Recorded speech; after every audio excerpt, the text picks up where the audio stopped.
Apresentamos Espiritismo, um olhar.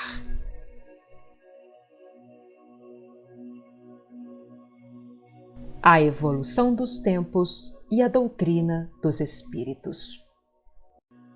Neste estudo veremos aspectos culturais do século XIX, música, grandes compositores que encantam como Rossini, Giacomo Meyerbeer, Charles Halevy, Beethoven, Charles Gounod, Franz Liszt, Frédéric Chopin e no balé a figura ímpar de Anna Pavlova. Ainda uma aula sobre os compositores do século XIX pela professora e doutora em música Aline Silveira. Prezados irmãos e irmãs, estamos iniciando o nosso estudo de número 5 da série Espiritismo, um olhar. E hoje vamos falar de algo muito sublime, que nos toca profundamente a alma. Isso é tão sublime assim? Claro, que teve a sua função específica na chegada do Espiritismo. Nós vamos falar sobre a música. Naquele século XIX, muitos compositores de muitas estruturas estiveram encarnados, trazendo a sua contribuição para o homem daqui, criando composições esplêndidas, criando situações em que as almas pudessem se enlevar. A música sublime, ela é uma prece. Ela enleva corações. Não é essa música corriqueira, muitas vezes brejeira, que vale apenas para um deleite passageiro, rápido. Estamos falando da música sublime, daquela que, quando é ecoada no espaço, ela nos faz refletir, como a música de um Beethoven, de um Chopin, de um Schumann, de um Gounod e de tantos outros. E todos eles estiveram aqui no século XIX, ajudando na conformação do mundo para receber a doutrina espírita. O nosso estudo de hoje vai ser sobre eles. Mas vai ser um estudo muito especial. Nós estamos contando com a presença da professora, da mestra em música e doutoranda em educação, Aline Silveira, que vai nos dar explicações fantásticas sobre esses autores. A nossa irmã Aline praticamente será a condutora do nosso estudo de hoje, dentro dos seus conhecimentos, das suas vivências de décadas na música, tocando em grandes orquestras, compondo, regendo e educando as pessoas para vivenciarem a perfeita música. Ela estará conosco ao longo desse estudo de hoje. E você vai observar como é a garra dela quando se fala em música, assim como deve ser a de todos aqueles músicos que, de repente, estabelecem para si esse caminho tão bonito e tão necessário. E nós buscamos no livro Obras Póstumas. Esse livro foi editado 20 anos após o desencarne de Allan Kardec. Vários dos seus amigos, a sua própria esposa, recolheram textos que ele havia deixado e fizeram o livro Obras Póstumas.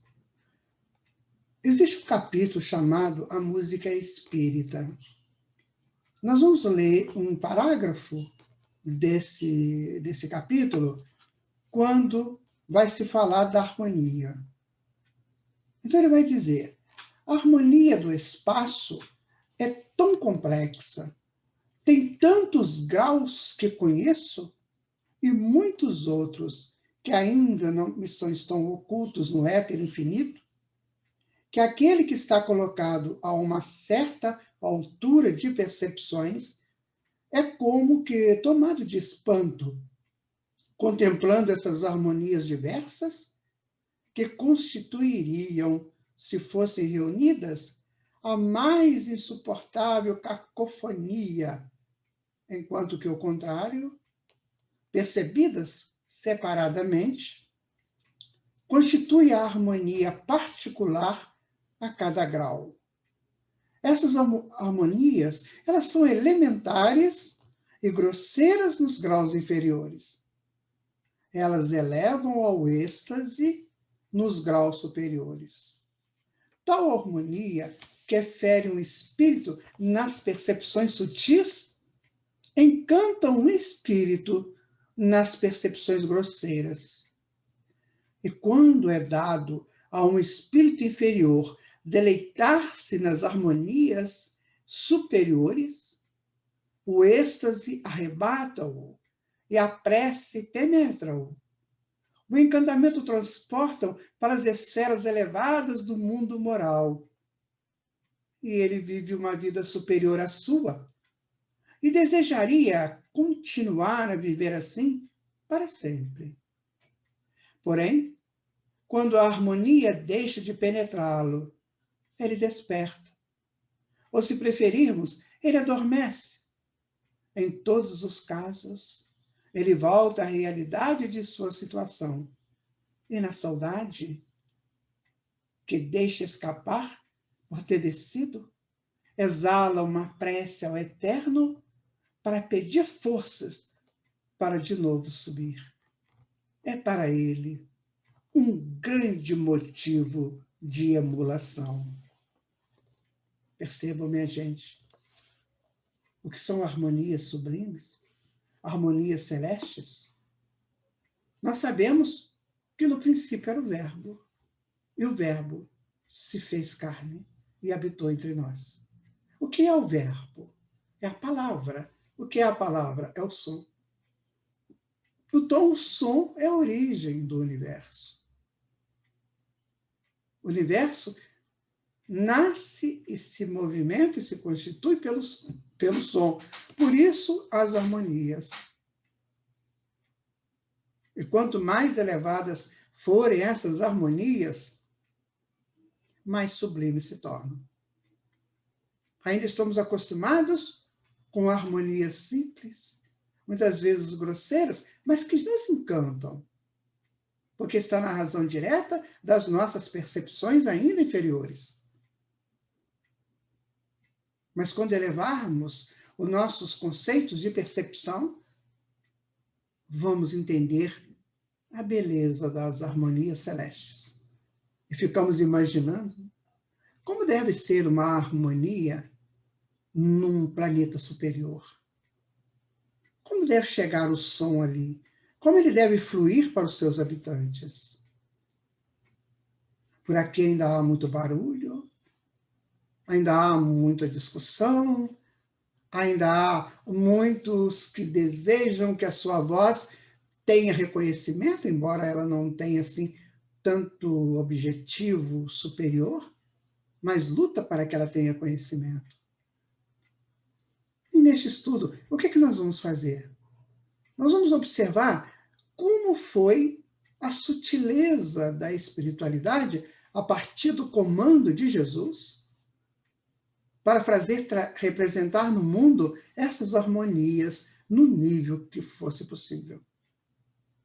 Mozart, do século XVII, ele dizia que o que ele fez aqui no mundo foi muito simples, porque ele vivia em planos, em outros planetas, onde a harmonia sublime o arrebatava sobremodo.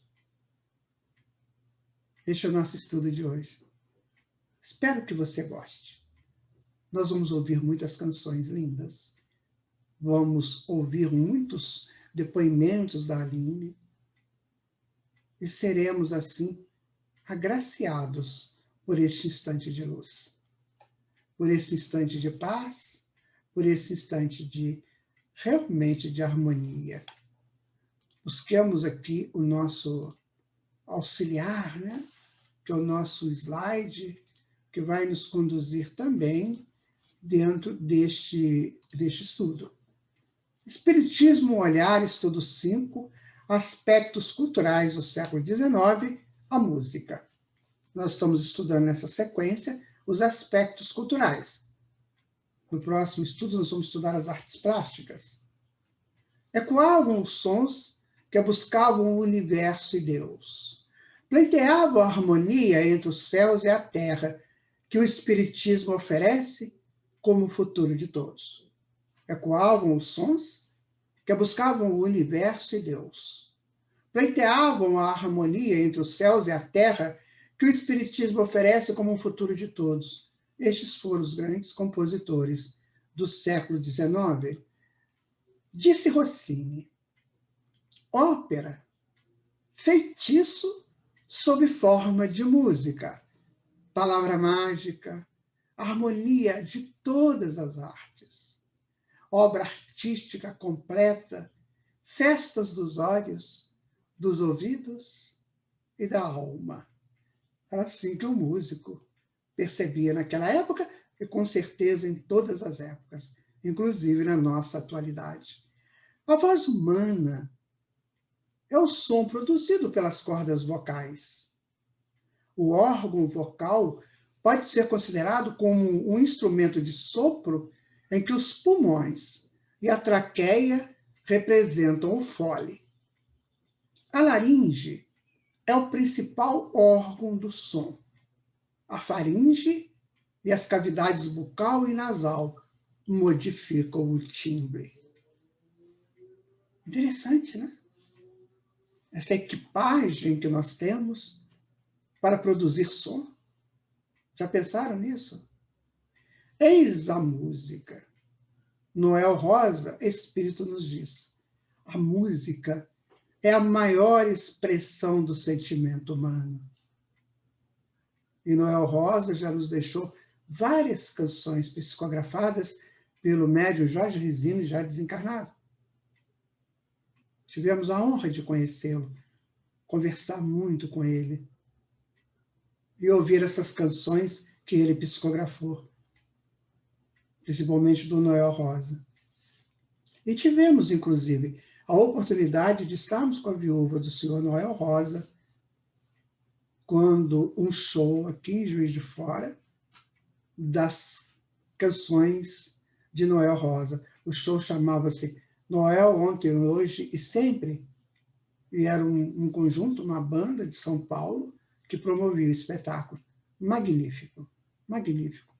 Noel Rosa contando, né, sobre a fita amarela, o que ele queria depois da fita amarela, amarrada com o nome dela, uma canção tão popular do Noel. Depois ele dá a resposta a isso. Em determinado momento, ele vai dizer: a música é a maior expressão do sentimento humano. Lindo isso. O poeta vadio, vagueando, interroga: música, onde está você que não acalenta meus dias tristes? Não é? Nos nossos dias tristes, quantas vezes nós buscamos o refúgio numa música, numa canção que marcou algum momento da nossa vida? Ou mesmo uma canção que ela por si só diz tanta coisa, que a gente nunca viveu aquelas coisas, mas que está no inconsciente coletivo e a gente captura aquilo como uma força, como algo que nos proporciona o bem. No século XIX, agitavam-se expressões culturais. A música também se fazia representar em diversas salas, salões de concertos e teatros de ópera naquela cidade. Também o balé, referência e preferência na cultura francesa. O piano, a orquestra, a ópera captando inovações nas formas musicais de tendências dos compositores, com ênfase no romantismo. Essa busca do humano, das emoções humanas, das expressões humanas. Diz o observador daquela época parisiense: tenores, barítonos, baixos, sopranos, meios sopranos, contraltos, desfilavam na ópera de Paris e na ópera italiana. Quase sempre os malabarismos dos tenores entre os homens e os sopranos, entre as mulheres, arrancavam palmas esfuziantes.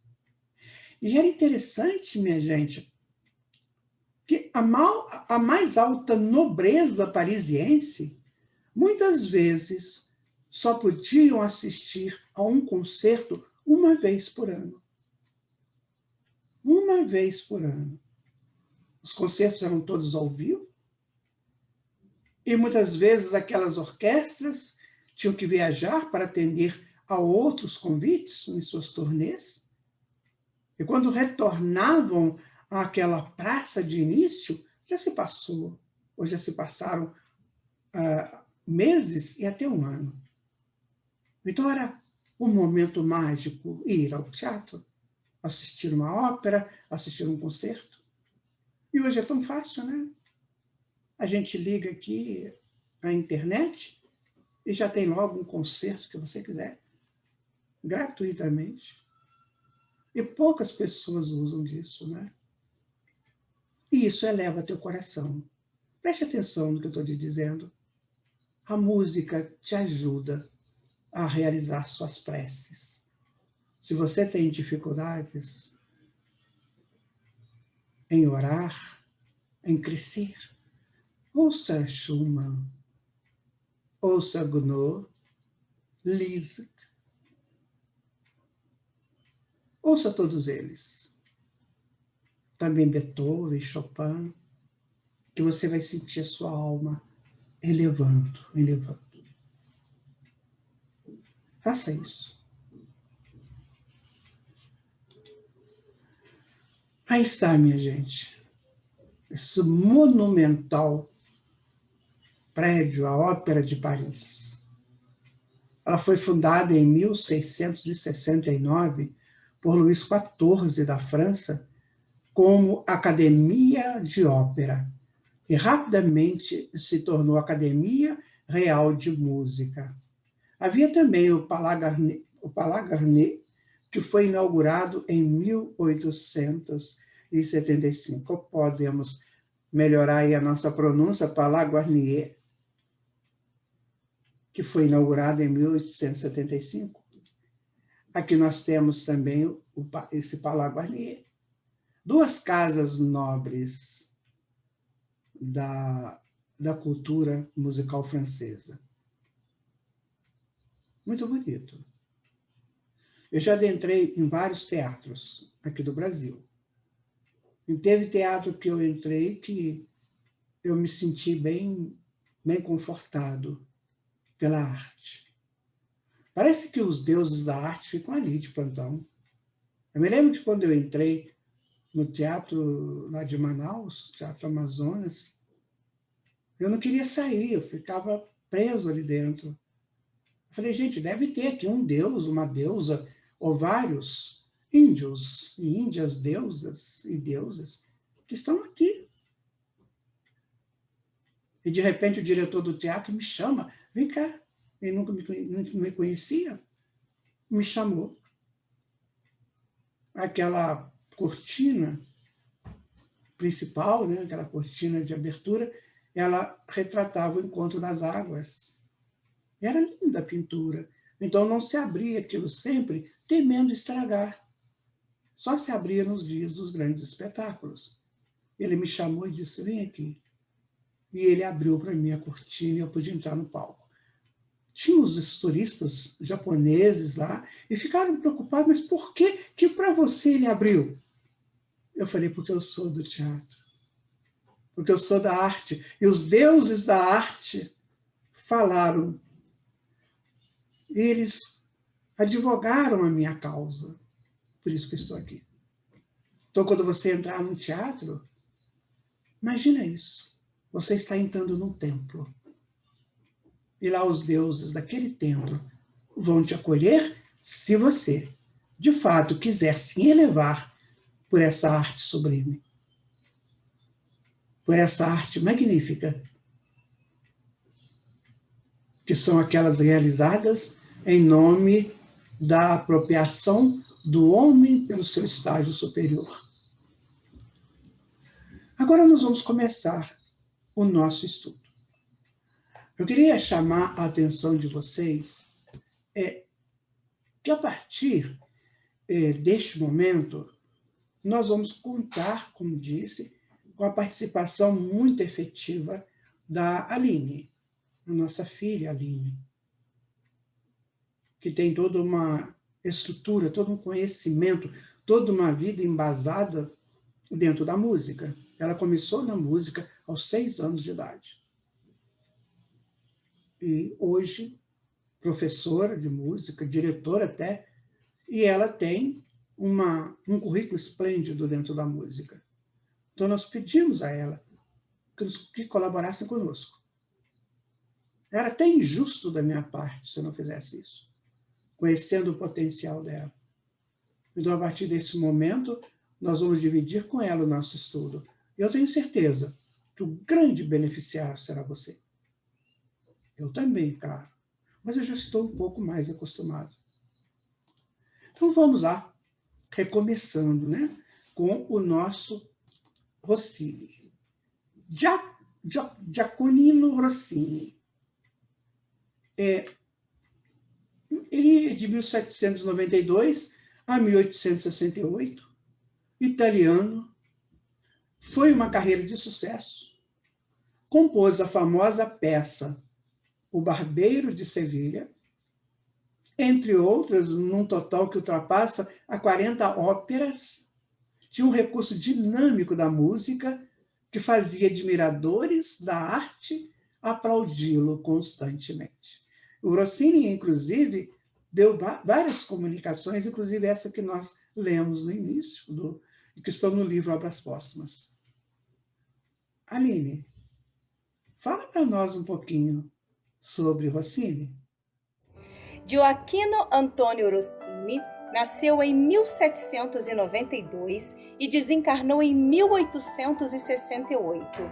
Foi um compositor erudito italiano, muito famoso, muito popular em seu tempo. Ele criou 39 óperas, assim também como diversos trabalhos para música sacra, música de câmara.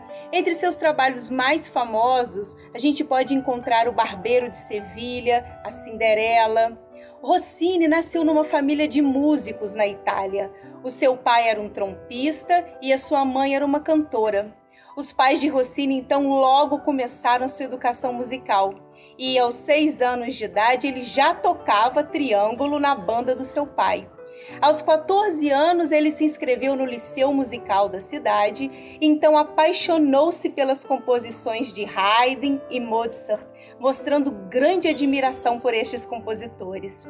Estudou então violoncelo e aprendeu a tocar violoncelo com tanta facilidade, mas ele se viu cada vez mais apaixonado e impulsionado pela arte de compor. Entre 1815 e 1823, Rossini produziu 20 óperas. As qualidades que são geralmente reconhecidas nele como compositor são a espontaneidade, a sua versatilidade, o brio, a animação nas composições, clareza do plano melódico, harmônico, as ideias musicais elegantes, quentes e abundantes. Vamos escutar um pouco de Rossini?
que acharam. Porque acharam da música de Rossini. Ele vivia em busca da música celeste. Sua procura por ela o fez encontrá-la já na espiritualidade. Quando ele viu uma mensagem: que cérebro humano, que espírito encarnado poderia aprender os matizes variados ao infinito? Quem possui a este ponto o sentimento de harmonia? Mais tarde, mais tarde.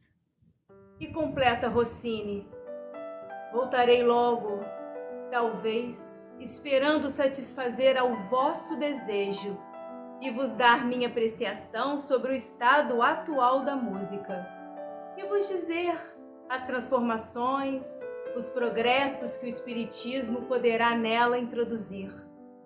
Hoje ainda é muito cedo.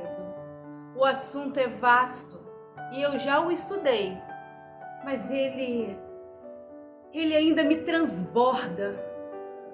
Quando me tornar seu senhor, se for possível, ou melhor, quando eu tiver entrevisto tanto quanto o estado do meu espírito me permitir, eu vos satisfarei. Mas não, falta ainda um pouco mais de tempo. Se apenas um músico pode falar bem da música do futuro, ele deve fazê-lo como mestre. E eu não quero falar dela como um colegial. Jacques Halevi, outro grande compositor, 1799 a 1862. Francês, sua obra A Judia conseguiu grande êxito. Trabalha na obra as paixões e desconcertos humanos, como intrigas, traições, paixões, perseguições religiosas, conflitos, anátemas, etc. Nesse trabalho, busca expor os conflitos humanos e as necessidades de uma mudança estrutural e espiritual. Ouçamos o que tem a nos dizer a Aline, e logo a seguir a canção de Halevi. Jacques Halevi nasceu em 1799 e desencarnou em 1862.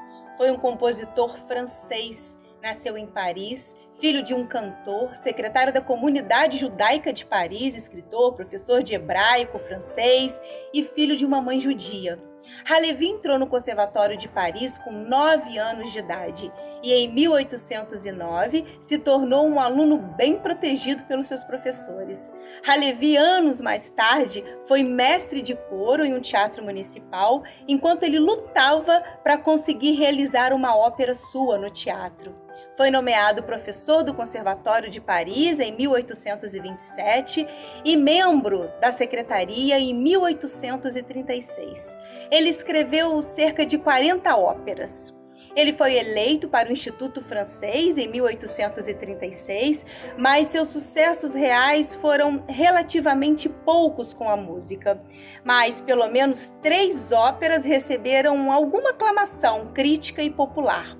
Ele se tornou, entretanto, um importante burocrata das artes. Se tornou secretário da Academia de Belas Artes e presidiu comitês para determinar o tom padrão orquestral, para conceder prêmios para operetas e outras coisas. Halevi desencarnou aposentado em 1862 e deixou sua última ópera, Noé, inacabada. Vamos escutar um pouco de Halevi?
vivia em uma época em que as pessoas despertavam em maior número para as apresentações artísticas.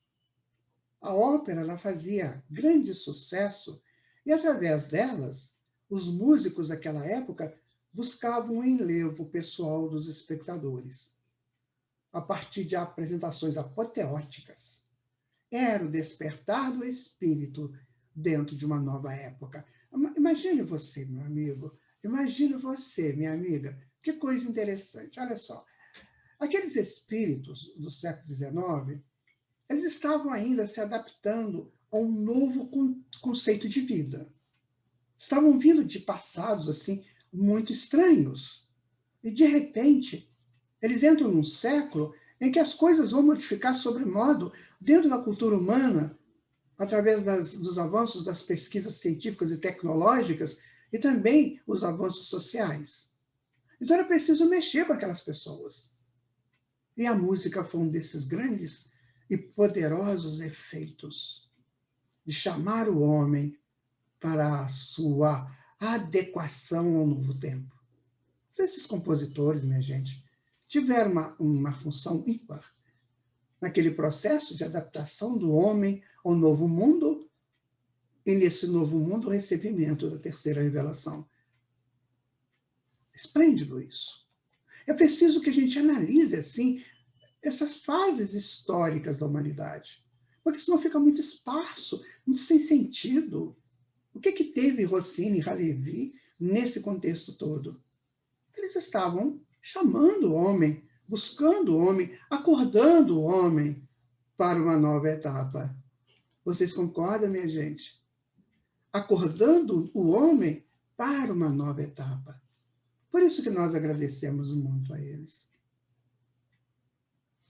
Dando sequência, vamos agora falar um pouco sobre Giacomo Meyerbeer.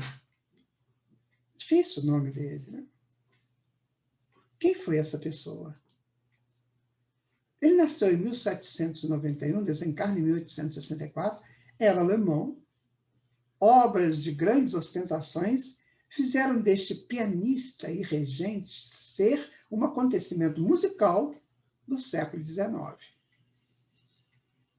Sua concepção musical estava ligada aos grandes arranjos e às posições das variáveis da música em consonância com as variáveis do universo. Olha que interessante. Lembra quando a gente falou do princípio das harmonias celestes? Que Rossini coloca no livro que está no Obras Póstumas? Olha que interessante. Olha, a música dele estava ligada aos grandes arranjos e exposições das variáveis da música em consonância com as variáveis do universo. Isso é extraordinário. Aline, fala um pouquinho para nós sobre esse grande compositor. Giacomo Meyerbeer nasceu em 1791 e desencarnou em 1864. Foi um compositor, um maestro alemão da época do Romantismo. Jovem ainda, compôs inúmeras peças para piano e canto, o que levou seu pai a inscrevê-lo como aluno de Bernhard Weber, diretor da Orquestra de Ópera de Berlim, para estudar então composição. A sua primeira ópera se chama A Filha de Jefté e foi apresentada em Munique. Depois ele partiu para a Itália e ele se viu inspirado pelo sucesso de Rossini, escreveu então sua primeira ópera em italiano, chamada Romilda e Constanza, apresentada em Pádua. Então, a partir daí, veio uma série de trabalhos bem-sucedidos. Em Paris, ele se apresentou com muito sucesso e suas composições são muito famosas até hoje. Meyerbeer desencarnou sem ter assistido ao grande sucesso da sua última obra, que se chama A Africana. Vamos escutar um pouco deste compositor?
plateias buscavam os trabalhos de Meyerbeer.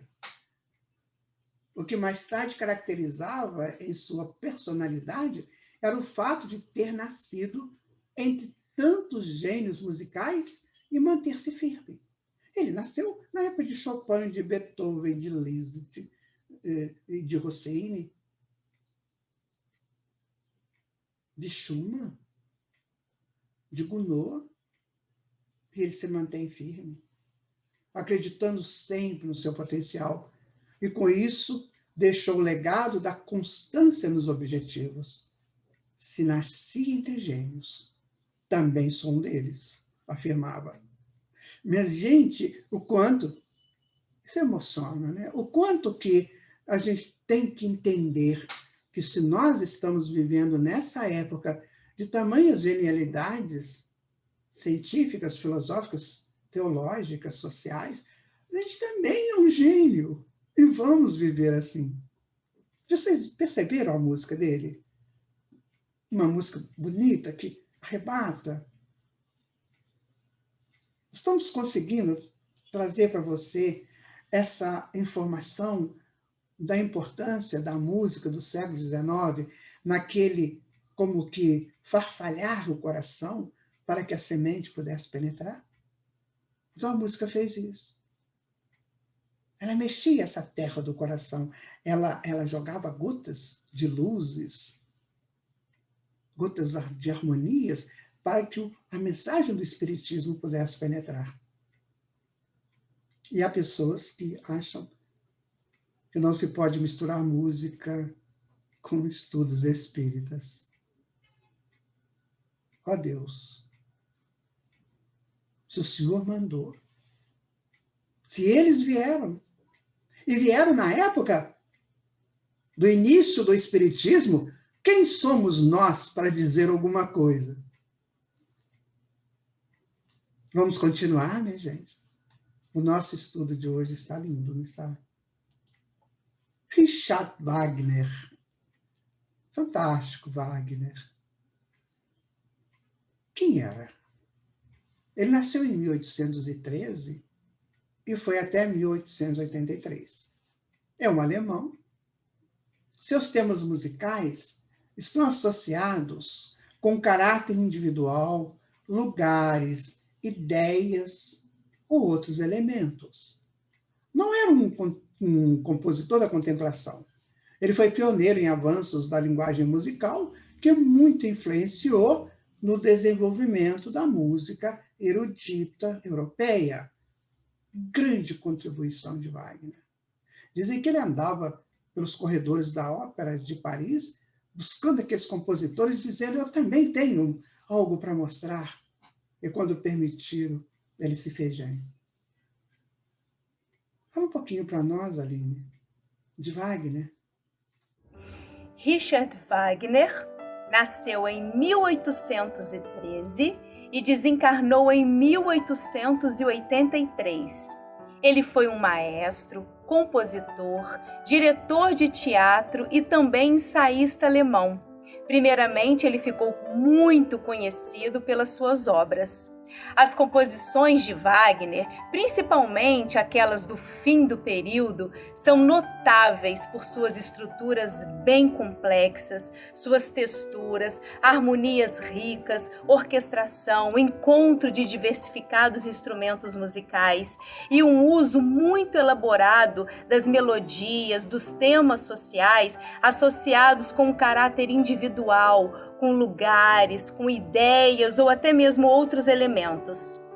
Por não gostar da maioria das obras de outros compositores, Wagner também escrevia simultaneamente a música e o libreto para os seus trabalhos com a ópera. Ele foi o pioneiro em avanços da linguagem musical, tais como o cromatismo extremo, a rápida mudança dos centros tonais. Isso foi tudo muito influenciado no desenvolvimento da música erudita europeia.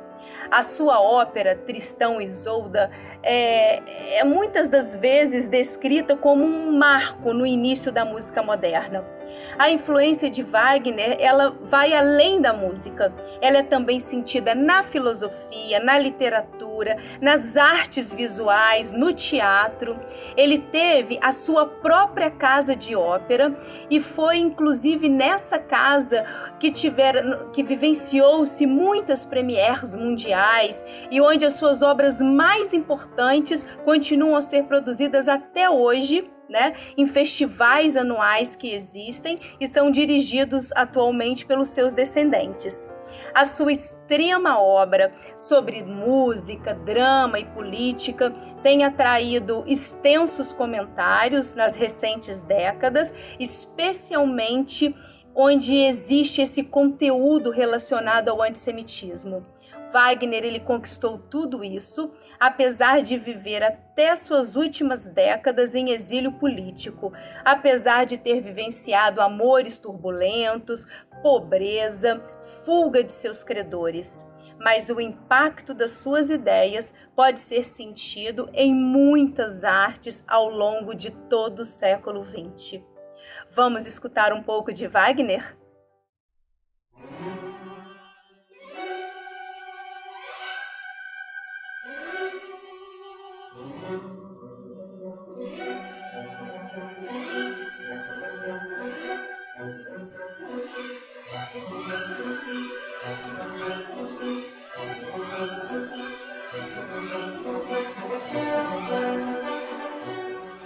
Compositores como Wagner buscam identificar o homem com a sua natureza forte e em expansão.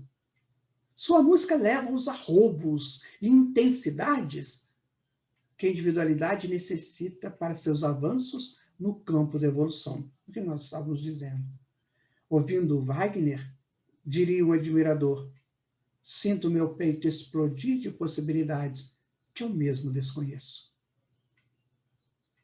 Vocês viram Wagner? Ouviram sobre Wagner? Ouviram as informações que vieram a respeito do seu trabalho. E cada vez mais nós vamos entrando neste contexto desses grandes compositores. Já pensaram? Vamos analisar uma coisa. Vem cá comigo, olha só. De repente nós estamos lá no plano espiritual, num domingo à tarde, e vamos a um concerto na praça principal da colônia, bela como sempre. O céu estará estrelado, a lua maravilhosa e outros eventos que de lá dá para se ver do cosmos. E naquele instante entra Richard Wagner perante uma orquestra e vai reger para nós uma canção que ele compôs na pátria espiritual. Imaginaram isso? Eu imagino, minha gente. Eu vou assistir isso, sabe por quê? Porque eu quero assistir. Querer é poder. Então, vamos fazer de tudo para que isso aconteça conosco. Aconteça comigo, aconteça com você. Eles existem, eles vivem, eles estão lá. E, de repente, estão bem mais próximos do que possamos nós imaginarmos. Muito mais. Não é? Muito obrigado, Wagner. Deus te abençoe, meu irmão. Deus te abençoe. Continuando no nosso passeio musical, vamos agora para ele, o grande Beethoven. Que figura extraordinária. Beethoven ele é ímpar, né? Nascido de uma família tão complicada, com tantos problemas físicos, e ele renasce ali para dar vida àquilo que ele entendia de ser necessário para o homem, que é a sua pujança musical. Então, Beethoven nasce em 1770 e desencarna em 1827. Ele foi alemão, é considerado um dos pilares da música ocidental, pelo incontestável desenvolvimento tanto na linguagem como do conteúdo musical demonstrado nas suas obras, permanecendo como um dos compositores mais respeitados e mais influentes de todos os tempos. Claro. Quem não gosta da Sinfonia Pastoral, né? A nona de Beethoven? Aquele Domingo Alegre de manhã, Cantar dos Pássaros, o movimento das pessoas buscando o seu templo. Obrigado, Beethoven. Aline, é com você, minha amiga. É com você, minha filha. Ludwig van Beethoven nasceu em 1770 e desencarnou em 1827. Foi um compositor alemão que vivenciou o período de transição entre o classicismo, século XVIII, e o romantismo, século XIX. Beethoven é considerado um dos pilares da música ocidental pelo incontestável desenvolvimento tanto da sua linguagem musical como do próprio conteúdo musical que é demonstrado em suas obras, e ficou permanecendo como um dos compositores mais respeitados e mais influentes de todos os tempos. O crítico alemão Paul Becker certa vez disse: o resumo da sua obra é a liberdade. Beethoven nunca teve estudos muito aprofundados, mas ele sempre se revelou um talento excepcional para a música. Em 1792, quando ele tinha 21 anos de idade, mudou-se para Viena, e foi lá em Viena que lhe surgiram então os primeiros sintomas da sua grande tragédia. Foi então diagnosticado a Beethoven, por volta dos seus 26 anos de idade, uma congestão dos centros auditivos internos, que mais tarde o deixou quase surdo, o que lhe transtornou bastante o espírito, levou Beethoven a se isolar e a ter grandes depressões. Em 1802, Beethoven assim escreveu: ó homens que me tendes em conta de rancoroso, insociável e misantropo, como vos enganais? Não conheceis as secretas razões que me forçam a parecer deste modo. Meu coração e meu ânimo sentiam-se desde a infância inclinados para o terno sentimento de carinho, e sempre estive disposto a realizar generosas ações. Porém, considerai que de 6 anos a esta parte vivo sujeito à triste enfermidade agravada pela ignorância dos médicos. E embora Beethoven tenha feito muitas tentativas para se tratar, durante os anos seguintes a sua doença continuou a progredir e aos 46 anos de idade, no ano de 1816, ele estava praticamente surdo. Porém, ao contrário do que muitos pensam, Beethoven jamais perdeu a audição por completo. Muito embora nos seus últimos anos de vida tivesse perdido quase tudo, as suas condições não o impediram de acompanhar uma apresentação musical, ou então de perceber uma melodia, de perceber uma nuance timbrística, um instrumento diferente tocando. A obra de Beethoven refletiu um avivamento cultural, né? Tem um historiador que se chama Paul Johnson, que ele diz: existia uma nova fé e Beethoven era o seu profeta.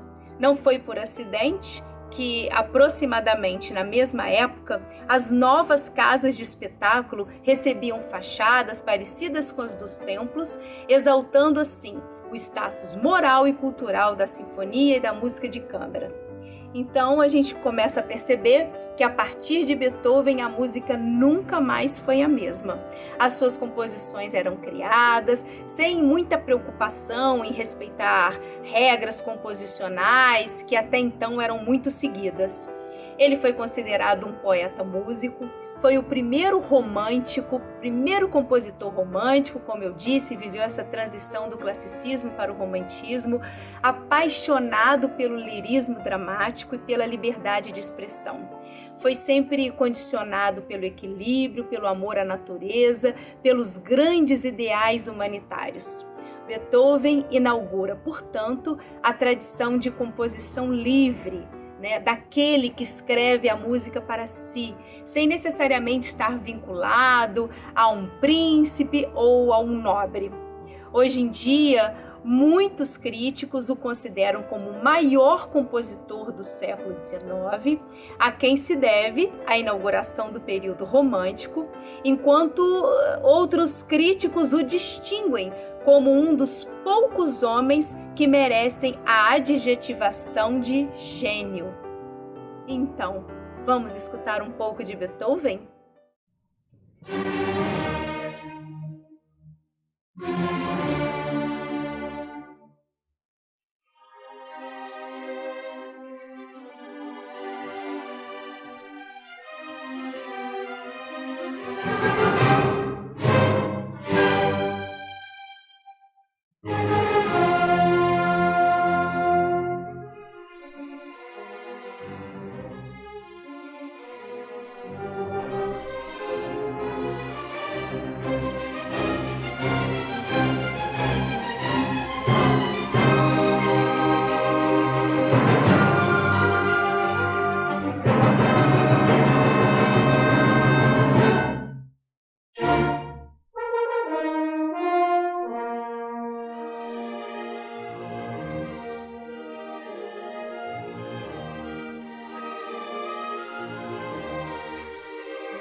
Essa quinta sinfonia de Beethoven arrebata os nossos espíritos, não é assim? É como se fosse uma coisa eterna. Ela não nasceu no século XIX, parece que ela já veio dos séculos anteriores e se materializa no século XIX. É como chamando o homem, venha, venha, venha. Venha para o teu futuro, venha para a tua realidade. Agora já vai nascer entre vocês a doutrina que vai colocá-los face a face com vocês e com Deus. Venham, venham, venham. Eu estou chamando vocês. Eu estou buscando cada um de vocês no cantinho em que se esconde, no nicho mental em que se subtrai do mundo, na sua caverna. Venha, venha, venha. Venha ver o mundo de fora, venha ver a expressão da vida, venha ver a exuberância do Criador. Venha. Muito obrigado, Beethoven. Por volta de 1796, aos 26 anos de idade, teve congestão dos centros auditivos internos, que mais tarde o deixou surdo. Então ele disse, ó homens, que me tendes em conta de rancoroso, insociável e misantropo, como vos enganais? Não conheceis as secretas razões que me forçam a aparecer deste modo? Meu coração e meu ânimo sentiam-se desde a infância inclinados para o terno sentimento de carinho. E sempre estive disposto a realizar generosas ações. Porém, considerai que de 6 anos a esta parte vivo sujeito à triste enfermidade. Ele ficou surdo, mas nem por isso. Ele deixou de demonstrar esse carinho que ele acabou de falar aqui. Esse carinho pela humanidade. E hoje, quando ouvimos Beethoven, nós sentimos esse peito de gratidão a este grande compositor. Continuando, Charles Gounod. Charles Gounod é algo diferente nas nossas vidas, né? Disse ele, se a vida precede da morte na sequência do tempo, a morte precede a vida na sequência da eternidade. A morte pode ser o fim da ilusão da vida, mas é o princípio da verdadeira vida, da vida imortal da alma. A sua espiritualidade se faz extremamente presente quando compôs a Ave Maria, um hino de adoração à sublime Mãe de Jesus. Deixou aqui uma marca extraordinária. Benditos são todos aqueles que enaltecem os espíritos estelares. A eles o nosso eterno pleito de gratidão. Vamos ouvir a Aline? E depois Gounod? Charles Gounod nasceu em 1818 e desencarnou em 1893. Ele foi um compositor francês muito famoso, sobretudo por suas óperas e pela música religiosa. Gounod era filho de um pintor e de uma pianista. Muito jovem, já ele entrou para o Conservatório de Paris. Em 1839, compôs uma cantata e ganhou um prêmio que era muito famoso para jovens compositores, que dava direito a uma bolsa de estudos na Itália. Gounod então foi para Roma, onde ficou por 3 anos. E lá ele entrou em contato com toda a música polifônica do século XVI, e em especial a música de compositores renascentistas italianos. Tomado então por ideias místicas, e essas ideias nunca o abandonaram completamente, ele pensou em entrar para o sacerdócio e começou então a compor música religiosa. Terminados então seus estudos na Itália, Gounod regressou à França, mas não sem antes passar por Viena, onde ficou por 3 anos, assumindo o cargo de organista na Igreja das Missões Estrangeiras. A primeira ópera de Gounod estreou em 1851. Várias óperas depois dessa se seguiram, mas as mais importantes são Fausto, Romeu e Julieta. Todas essas estão entre as mais populares até hoje do repertório operístico francês. Em 1852, Gounod se tornou regente em Paris e lá ele escreveu várias peças para música coral, incluindo 2 missas. Nos últimos anos de vida, Gounod só compôs música religiosa. Vamos escutar um pouco de Gounod?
Ele é de 1818 a 1893, é francês. E quando a gente ouve Ave Maria, a gente fica extasiado. Uma música de referência à mãe do Mestre Jesus, a nossa Mãe Santíssima, como disse aquele homem que foi curado por ela na casinha rústica de Éfeso. É conhecido principalmente pelas suas óperas, com destaque para a mais famosa intitulada Fausto, de 1859, que marcou o início de uma nova fase da ópera francesa. Ele foi organista-mestre e, nos últimos anos de vida, Gounod só compôs música religiosa. Apenas estamos completando um pouquinho do que a Aline falou, porque temos um carinho muito grande por ele. Todas as vezes, lá um pouco mais antes deste momento, quando estávamos buscando inspirações para os textos que tínhamos que produzir, eu ouvia Gounod e a Ave Maria. Por isso eu tenho uma gratidão imensa por esse espírito. Muito obrigado, meu irmão. Muito obrigado. Como se disse, né? Se a vida precede a morte na sequência do tempo, a morte precede a vida na sequência da eternidade. Porque a morte pode ser o fim de uma ilusão da vida, mas é o princípio da verdadeira vida, da vida imortal da alma. Olha que bonito. Então, continuando com o nosso passeio, né? Vamos agora para Liszt. Franz Liszt. Disse ele, a música é o coração da vida. Ela fala sobre o amor. Sem ela não há bem possível, e com ela tudo é lindo. Foi o criador do poema sinfônico, muito popular no século XIX, um gênio musical daquele século que elevou e eleva corações. Nascido em época própria, onde as pessoas buscavam o divino na matéria, ele propôs encontrá-lo também na música. Franz Liszt, grande pianista. A Aline vai falar um pouco mais para nós. Franz Liszt nasceu em 1811 e desencarnou em 1886. Foi um compositor pianista, maestro, professor do século XIX. Liszt nasceu em um vilarejo, em uma parte do Reino da Hungria. Ao nascer, ele recebeu pouca esperança de vida, porque ele sofria muitas síncopes frequentes, e ele chegou a tal ponto que um carpinteiro foi chamado para tirar as suas medidas e preparar o seu caixão. Contudo, Liszt foi se recuperando e acabou se curando. Ele ganhou muita fama na Europa durante o início do século XIX pela sua habilidade como um pianista virtuoso. Liszt foi citado por seus contemporâneos como o pianista mais avançado de sua época. Em 1840, ele foi considerado por alguns como o maior pianista de todos os tempos. Liszt também foi um compositor que ficou muito conhecido, muito influente, um excelente professor e um famoso maestro. Como compositor, ele foi um dos representantes assim muito proeminentes da nova escola alemã, e ele deixou para trás um corpo muito grande, diversificado de trabalho, que ele influenciou seus contemporâneos sobre o futuro e antecipou também algumas ideias e algumas tendências do século XX. Algumas de suas contribuições mais notáveis foram a invenção do poema sinfônico, onde ele desenvolveu esse conceito de transformação temática dentro da música, como parte, né, de experiências em forma musical, e também essa ruptura radical na harmonia. O Liszt também desempenhou um papel muito importante na popularização de uma grande variedade de música de transcrição para piano. Vamos então escutar um pouco de Franz Liszt?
Na verdade, essa canção de Liszt também nos marcou muito, por isso nós a selecionamos para colocá-la aqui, nem que fosse por um breve instante, mas é fantástico. E se você quiser aprofundar mais em Liszt, você vai encontrar muitas composições dele. Ainda só para complementar um pouco mais sobre ele de 1801 a 1886, foi húngaro, é conhecido como a legenda viva do virtuosismo no piano. Quando sua figura dominadora e eletrizante chegava ao piano, era considerado quase sobre-humano e incendiava todos. Com ele surgiu o recital, com um só artista, o instrumento e o público. Imagina, eram aquelas orquestras, né? Um recital, uma coisa assim. E, de repente, era um piano, um artista e a plateia. Sabe esse momento intimista, eu, você, tu, eu? Foi a proposta de Liszt. Olha, eu trago para você um estímulo para você buscar a tua espiritualidade. E a partir deste estímulo que eu te trago, você cria em você um campo receptivo para que Deus converse com você. São essas trocas, eu, tu, eu. E nessa troca, todos nos beneficiamos, porque o próprio Liszt se beneficiava com aquilo que ele fazia. Com aplauso, com os olhares, com os sorrisos, com as afirmações. Com ele surgiu o recital de um só artista. E era também considerado músico filósofo, nascido no Parnaso, oriundo das dúvidas, tendo como destino a verdade. Filho dos poetas, filhos dos poemas. Ah, meu irmão, minha irmã, como nós precisamos dos poemas. Sempre é bom lembrar isso. Quando você racionaliza muito, você usa o lado, o hemisfério esquerdo do cérebro. Quando você é muito lúdico, você utiliza o hemisfério direito do cérebro. Então, por isso que às vezes você é um, às vezes você é outro. Mas tem que ter uma ponte que liga os dois. Essa ponte se chama a poesia. Por isso que na obra de Chico Xavier, a grande parcela, esmagadora parcela de poemas. Aprenda a gostar do poema se você não gosta. A se deliciar com ele. Continuando na nossa jornada musical, vamos agora para Frédéric Chopin, figura ímpar também, que vem contribuir com o homem naquele século XIX para os seus avanços dentro do conhecimento de si, por si, para Deus. Eles não vieram por acaso. Eu quero que agora, quando você ouvir esses nomes, você associe esses nomes a essas grandes propostas de Jesus para a conformação do homem com a proposta divina que ele é. Isso que nós temos que ser, eu e você. Caso contrário, nós seremos apenas repetidores de impropérios, como se vê muito por aí. Pessoas infelizes, dizendo das suas infelicidades. Pessoas nubladas, nebulosas, impondo com seus rituais em celebrações dantescas pelos palcos da vida. Não, não é isso que Jesus quer para nós. Por isso que, junto com a doutrina espírita, ele manda esses gênios da música. Por isso eles estão aqui no nosso estudo. Ele é de 1810 a 1849. Né? Ele viveu pouquíssimo tempo aqui. Polonês, diz que é um músico para quem tem ouvidos de ouvir. Né? Diziam também que lançou sobre o piano um encanto musical. Cultivava o preciosismo musical, perpassava suas mãos sobre as teclas como um solilóquio com aquele instrumento. E ele se aborrecia quando tinha que eternizar essa conversa maviosa num papel chamado partitura. Ele gostava de brincar com as teclas. Né? Frederic Chopin.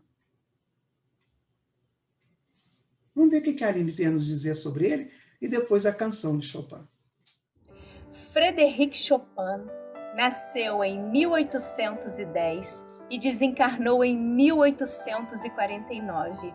Foi um pianista polonês radicado na França, um compositor para piano da era romântica. Chopin é amplamente reconhecido como um dos maiores compositores para piano e um dos pianistas mais importantes da história. A sua técnica refinada, a sua elaboração harmônica, vem sendo comparadas historicamente com as de outros grandes compositores, como Mozart, Beethoven, assim como a sua duradoura influência na música até os dias de hoje. Toda obra existente de Chopin inclui, então, o piano assumindo algum papel predominantemente importante. Né? O piano como instrumento solo, as suas composições são amplamente consideradas como um repertório essencial para o piano. Na maioria das vezes, sua música é tecnicamente muito exigente, mas o seu estilo composicional, no geral, enfatiza mais a dança, a profundidade expressiva. O Chopin inovou com novas formas musicais, como a balada, introduziu muitas inovações nas formas existentes, como piano sonata, valsa, noturno, o improviso, o prelúdio. Um ilustre pianista amador inglês descreveu assim a sua impressão sobre Chopin. Imagine um homem de grandíssimo refinamento no modo de ser e de se portar, sentado ao piano e tocando sem qualquer movimento do corpo e raramente algum movimento dos braços, dependendo inteiramente de suas cuidadosas mãos femininas e seus dedos finos. Os amplos arpejos de sua mão esquerda, mantidos em um fluxo contínuo de tom por um legato preciso e fino, e o constante uso do pedal de sustentação formavam uma subestrutura harmoniosa de uma maravilhosa cantabile poética. Sua delicada dinâmica musical, as modificações constantes na troca de tom e tempo são de efeito indescritível. Mesmo nas passagens mais enérgicas, ele praticamente nunca ultrapassou um mero mezzo forte. Chopin era muito conhecido por sempre improvisar, ou seja, suas músicas elas não possuíam uma versão definitiva, pois ele sempre se abria, tocava suas obras de forma diferentes, o que gerava um árduo trabalho para os estudiosos das suas obras. Vamos escutar um pouco de Chopin?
encantaram-se.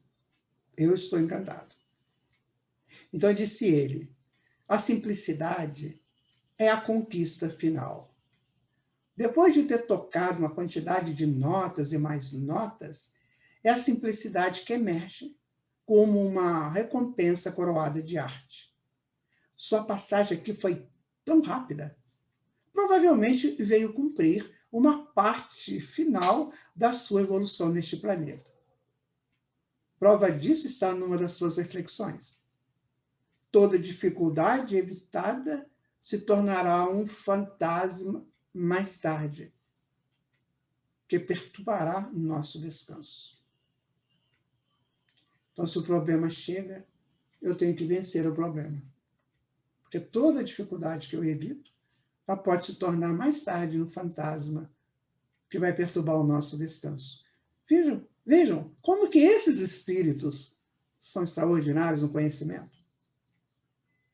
Né? Como eles sabem das coisas. Obrigado também, Chopin. Agora vamos para Arthur Schumann. O Schumann tem uma música extraordinária que nós vamos colocar depois da fala da Aline. Extraordinária, Traumer. Me marcou profundamente. E ele disse, jogue como se estivesse sempre na presença de um mestre. Nesta frase, Schumann revela um espírito em busca constante da perfeição. Ele sofria de alucinações diagnosticadas como transtorno bipolar. Sua genialidade se faz sentir em todas as suas canções. Com certeza era um médium captando músicas transcendentes. Só que ninguém sabia disso. Ele chamava atenção já para a mediunidade. Era um médium, minha gente, um médium. Era, então, considerado com transtorno bipolar, né? Com momentos que ele não sabia. E aí, a doutrina espírita vem e ensina a mediunidade. Ou seja, chama atenção. Ele chama atenção. Vamos ouvir a Aline e depois o Traumer de Schumann. Robert Alexander Schumann nasceu em 1810 e desencarnou em 1856. Foi um compositor alemão e era casado com a pianista e compositora famosa Clara Schumann. Schumann, o compositor, começou a compor aos 7 anos, muito influenciado pelo tempo dedicado à leitura e também a sua experiência musical com tudo aquilo que ouvia. Tendo o sonho de se tornar um solista, ele se viu incapacitado devido ao seu interesse pela composição, porque apreciava muito a arte de compor. Se uniu com amigos intelectuais da época e fundou a Nova Revista para a Música, que era um jornal voltado para a música. E por 10 anos, Schumann esteve à frente dessa nova revista e tendo somado uma rica produção artística. Entretanto, depois de uma tentativa de suicídio, no início de 1854, quando ele se atirou ao rio Reno de uma ponte na cidade, Schumann foi internado em um hospício para doentes mentais e lá ele passou os seus últimos 2 anos de vida, perto de Bonn, na Alemanha. Schumann foi diagnosticado com melancolia psicótica e desencarnou em 1856, sem ter se recuperado dessa doença mental. Clara Schumann, sua esposa, dedicou a sua vida a divulgar a obra do marido e, enquanto viúva, ela aparecia em seus concertos sempre vestida de preto. A tendência de Schumann, o compositor, era revolucionária para sua época. Ele possuiu como grande fonte de inspiração um contraponto de Bach, mais especificamente do cravo bem temperado. Segundo Schumann, a combinação profunda, o poético e o humorístico são as características que nele derivam de toda a música de Bach. O ato de compor deve ser natural, na tentativa de alcançar a poesia, o obscuro da fantasia, ou seja, o inconsciente. Vamos escutar um pouco de Schumann?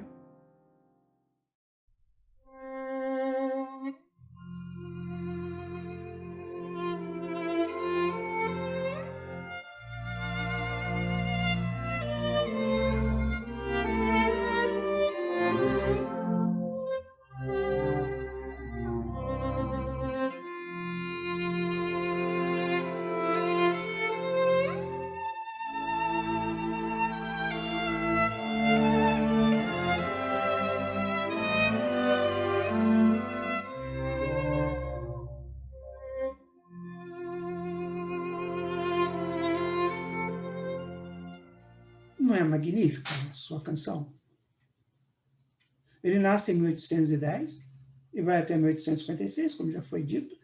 Ele é alemão, foi um compositor e crítico musical. Ele é considerado um dos maiores compositores da era romântica. Então, Schumann originalmente estudou direito, mas ele desistiu dos estudos para seguir a carreira de pianista e depois compositor. Foi menino prodígio como pianista. Robert Alexander Schumann também adquiriu notável cultura literária. Está vendo quando você já deve ter ouvido esses nomes por aí? Muitas vezes, né, nós, não sei, pela vida, a gente vai ouvindo esses nomes. Isso aconteceu comigo. Na minha infância, eu ouvi esses nomes, as pessoas diziam, meu pai era compositor, não o conheci, mas ele deixou muita coisa. E as pessoas comentavam comigo. Ele desencarnou, eu tinha 5 meses, né? Apesar de compositor, maestro, um homem muito vivaz. Então a gente ficava ouvindo, né? Falava disso, falava daquilo. Depois a gente foi estudando, ouvindo esses nomes. Chopin, Schumann, Gounod, né? Wagner. E a gente achava aquilo muito distante de nós. Eu tinha um irmão já desencarnado que todo domingo de manhã ele tinha que ouvir uma ópera. E aquilo para nós era um problema, porque eu não entendia nada daquilo. Mas ele que tentava explicar, né? Agora nós estamos trazendo essas pessoas para o nosso convívio. Que coisa magnífica que é estudá-los, que é estar com eles dentro das suas canções. Façamos isso mais vezes. Quem sabe, né? Nós vamos para uma reunião espírita. E naquele dia, ninguém vai falar nada. Nós vamos colocar uma ópera de um desses grandes compositores. E somente depois de executada aquela música é que nós vamos conversar sobre a proposta de evolução, a proposta de enlevo daquela canção. Isto será feito no Centro Espírita do Futuro. Guardem com vocês, principalmente se você ainda é mais jovem, guarde isso. Essas coisas acontecerão. Porque são coisas divinas, são coisas que vêm do nosso Pai. Então, deverá ser visto sempre como coisas que vêm do nosso Pai. Alexander Schumann. Gratidão, amigo. Continuando, agora nós vamos para Jacques Offenbach. A carinha dele é tão interessante, né? Jacques Offenbach. Vocês vão ficar encantados quando descobrirem que uma das canções mais tocadas dentro desse imaginário do teatro é dele.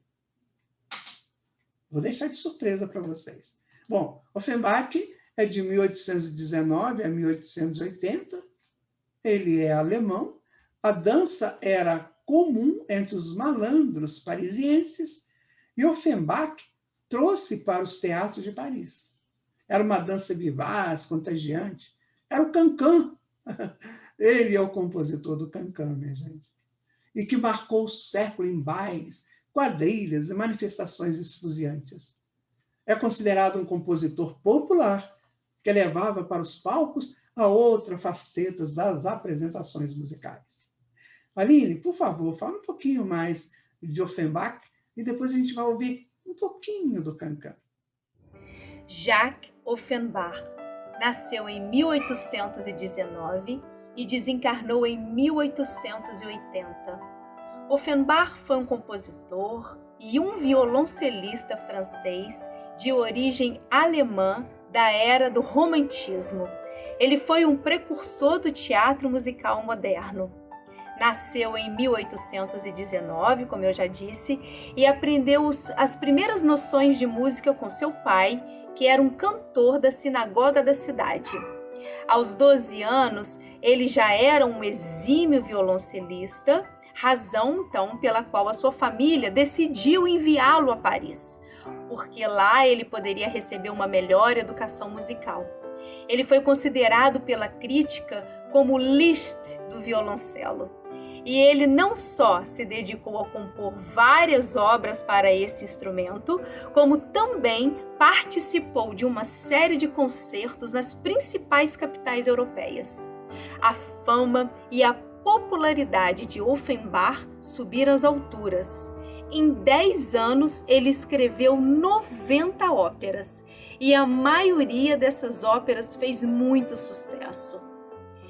Entretanto, depois de um malogrado tour pelos Estados Unidos, ele se viu com a sua fortuna muito dilapidada e ele passou também a demonstrar um amargo arrependimento por ter desperdiçado o seu talento compondo músicas que ele mesmo disse que eram de gosto duvidoso. Ele então se viu atraído pelas histórias fantásticas do escritor e compositor alemão Hoffmann e se lançou febrilmente na tarefa de compor uma ópera, né, que ficasse para a posteridade. Com 60 anos e muito doente, ele trabalhou com muito afinco para concluir então os contos de Hoffmann. Mas o famoso criador de operetas não conseguiu realizar o sonho de assistir à montagem da sua primeira grande ópera de sucesso. Ele desencarnou em Paris no dia 5 de outubro de 1880 e a estreia de sua joia musical só aconteceu 5 meses depois. Essa ópera, Os Contos de Hoffmann, foi considerada o maior evento da temporada e atingiu um recorde de 101 apresentações. Vamos ouvir Offenbach?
Em meio à decadência política da metade do século XIX na França, A música de Offenbach e suas apresentações populares chamavam a atenção do público para as frivolidades da época e o desnorteio das mentes. Era isso que era a proposta dele, né, minha gente?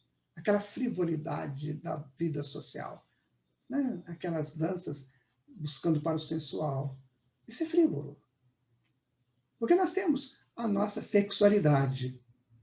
A sensualidade é uma expressão da sexualidade que tem que ter o seu domínio. O espírito tem que dominar isso, porque senão vira algo frívolo.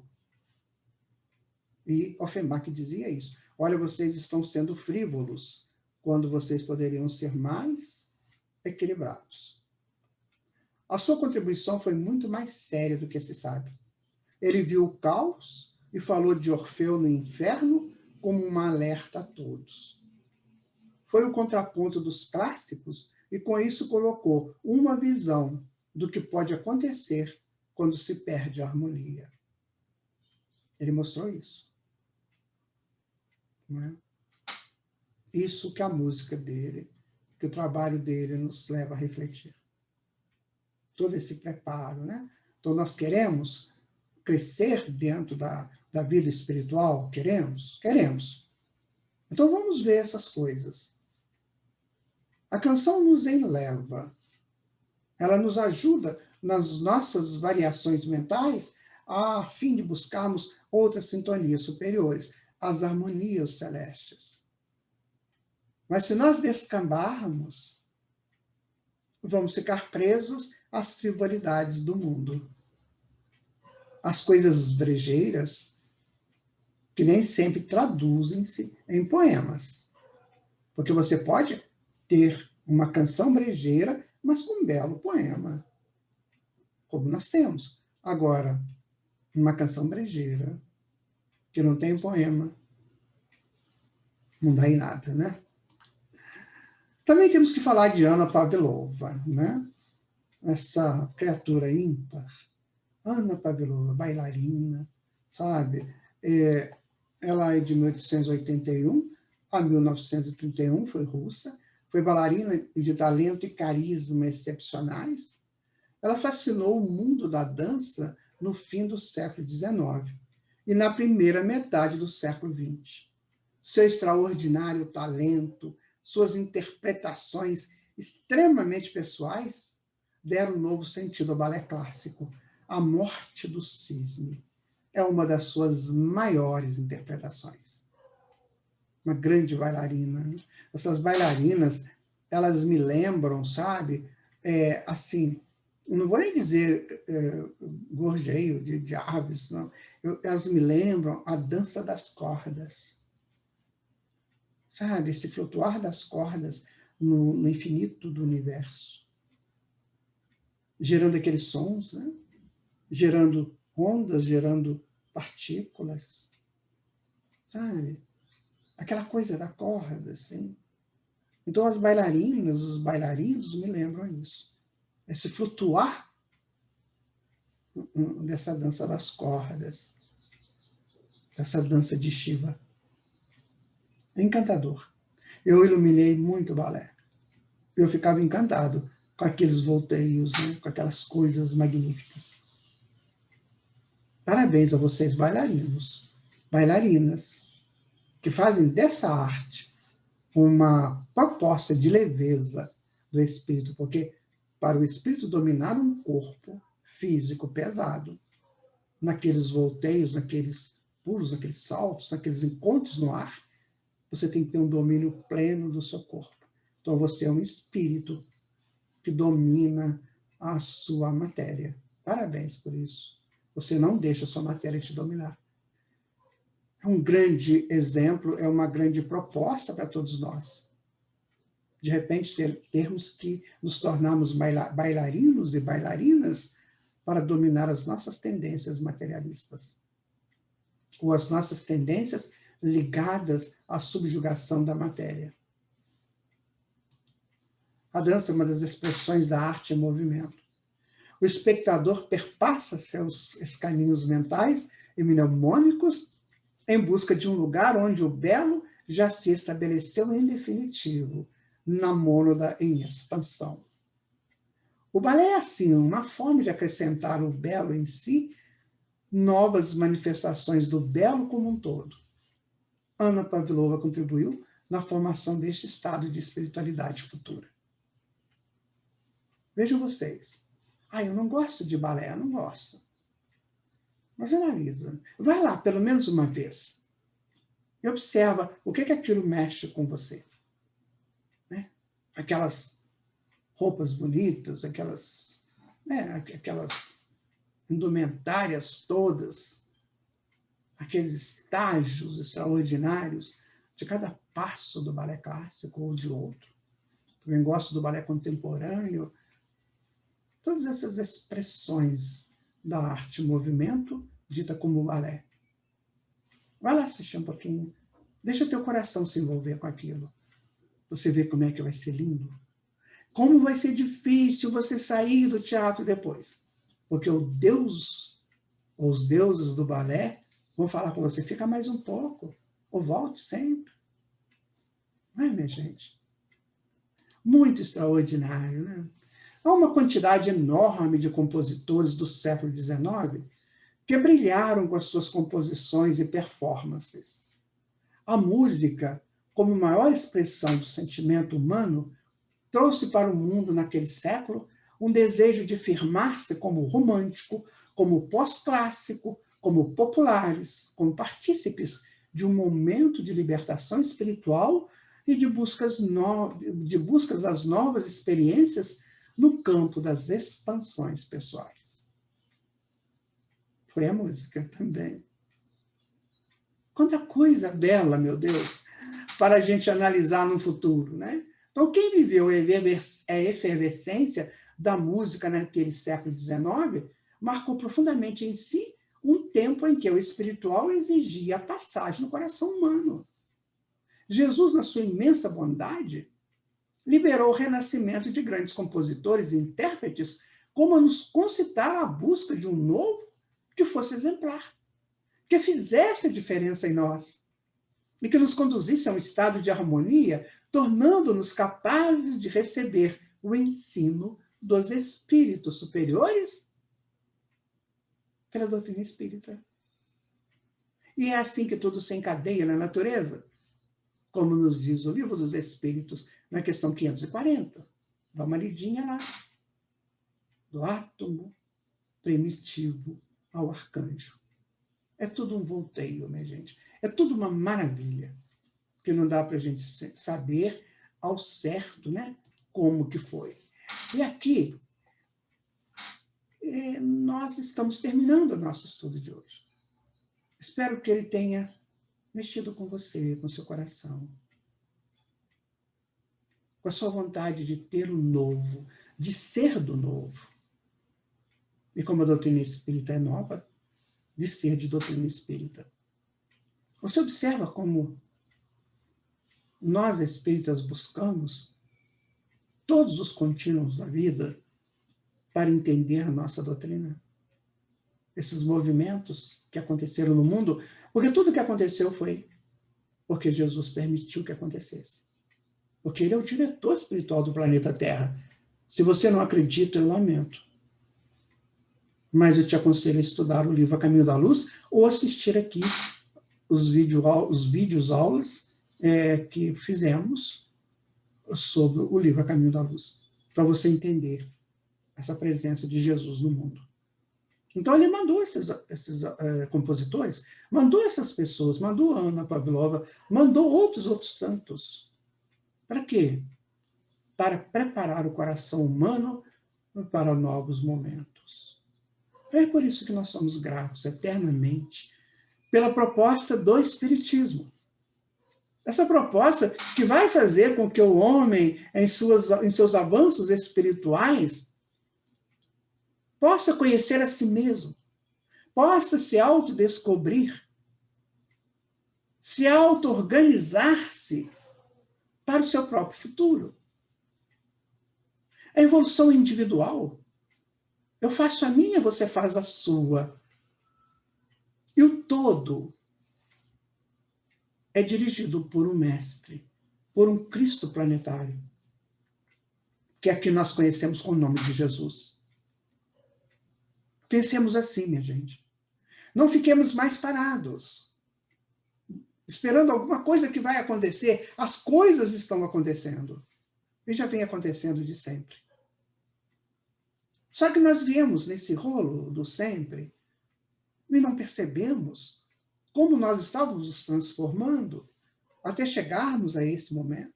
Agora, as coisas precisam ser analisadas em cada acontecimento. Então, estamos puxando aqueles acontecimentos que foram passados para uma reflexão do que eles trouxeram para nós e do que eles podem nos ajudar nesse futuro que nos aguarda. Por isso, eu falo para você, cresça. Permaneça com o nosso Mestre Jesus. Busque o Mestre Allan Kardec. Busque estruturar-se dentro daqueles conteúdos da base da doutrina espírita. O Livro dos Médiuns, Evangelho segundo o Espiritismo, o Céu e o Inferno, a Gênese e o Livro dos Espíritos. Procure estudá-los, sempre. Porque você se beneficiará sempre de todos eles. Guarde isso com você. Eu quero agradecer muito a Aline pela sua participação neste estudo. Que Deus te abençoe, filha. Que você esteja sempre levando para as pessoas essa sua alegria, esse seu dinamismo para crescer sempre. E claro, depois de tudo isso, né, minha filha, depois de tanta coisa maravilhosa, nós só temos que falar de Deus, né? Falar de Deus. Para que ninguém possa, né, a passagem nossa, dele não compreender. Cecília Meirelles, a grande poeta brasileira, escreveu um poema chamado Falai de Deus. E vamos terminar o nosso estudo hoje com esse poema. Falai de Deus. Muito obrigado. Até o nosso próximo estudo.